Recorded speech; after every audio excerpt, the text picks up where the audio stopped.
group, NWA, has now become single artists themselves and pretty big. Are you still friends with your group? A couple of them. Ice Cube, MC Ren, and Yella. Okay, what about the other one? Who? What are you talking about? All right. Okay. Remember the guy that was Dr. Dre? Yeah. That was, you remember that group, the World Class Wrecking Crew? Yeah. That wore lipstick, stick lace, biker shorts, and, you know, No, ruffles, no. eyeliner. Oh, yeah? Yeah, if you go look back like to his old albums before where he did songs like The Cabbage Patch, The Fly, He's Bionic, Dr. Dre, and you look back at him in his doctor suit, you could tell where he originally came from. See, if you look back at me, you could, well, my beginning, I did the Boys in the Hood. So I was cruising down the street in my 6'4". So it's 93 now, and Dre is all of a sudden cruising down the street in his 6'4" now. So I figured he like a 93 wannabe. Because back then, he did all this Cabbage Patch stuff and dancing and wore the lipstick and the doctor outfits with the stethoscope and did all this techno music. He was never really from the streets. And I figured, like, what he talking about? He said he's got a song I called G Thing. I figured G stuff come from the concrete, and that's the streets, which he was never from the streets. Okay. Only reason why people affiliate him with the streets is through me. So it's like, where we from, Compton and Long Beach, they don't get along with each other. See, like, people in Compton really don't, you know, claim Dre as being from Compton, and they don't claim Snoop from being from Long Beach. So it's like, it's still a whole little gimmick he got.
I'm not taking a picture of you or your machine, lady. I'm not taking a picture of your machine. I'm staying as far away from it as I can. Sir, can. Okay.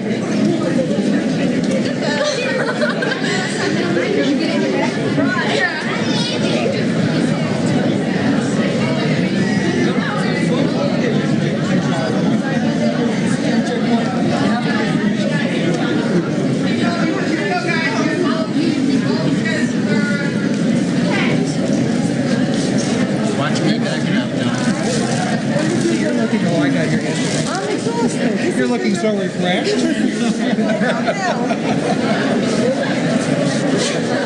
Yes, you look like a plane.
How y'all doing today?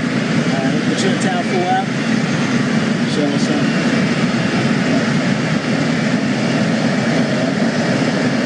How was your flight? Pretty good? That's my girl, Vanessa. Come say hi, Vanessa. Take it easy, man. You have a good one. Thanks a lot.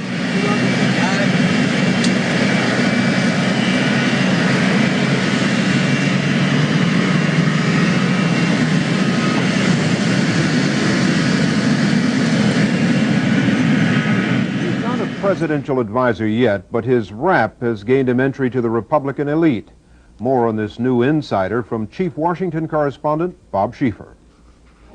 If you're cool, you know the center of attention at Washington's National Airport last night was that hot new rapper Eazy-E, whose rap is a little, well... It's little on the dirty Two Life Crew side, but not quite to that extent. Not that he's not like abusing women, but right.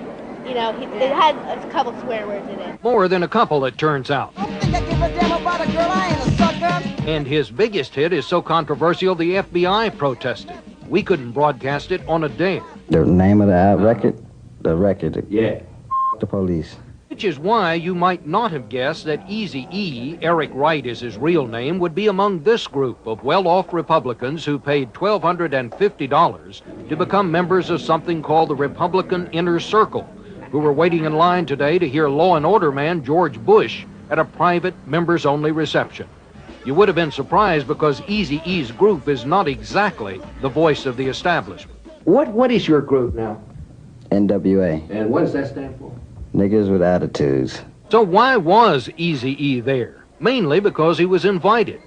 Like many Americans, he received a fundraising letter from Texas Senator Phil Gramm inviting him to join the elite inner circle for $1,000, of course. In a follow-up note, Senate Republican leader Bob Dole pointed out his fellow members would include Arnold Schwarzenegger and George Shultz. Before the Republicans realized it was all a computer foul-up, Eazy-E just sent in the money and was made an official member. You think that Senator Phil Gramm and the other members of the Republican Inner Circle know who Eric is and what he does? No, I don't think so. I think that probably they would be shocked to find out who he really is.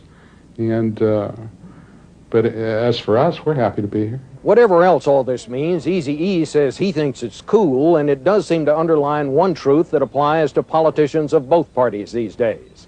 If you've got the money, they've got the time. Bob Schieffer, CBS News, just outside the inner circle. That's the CBS Evening News. We hope you'll stay tuned for America Tonight after your...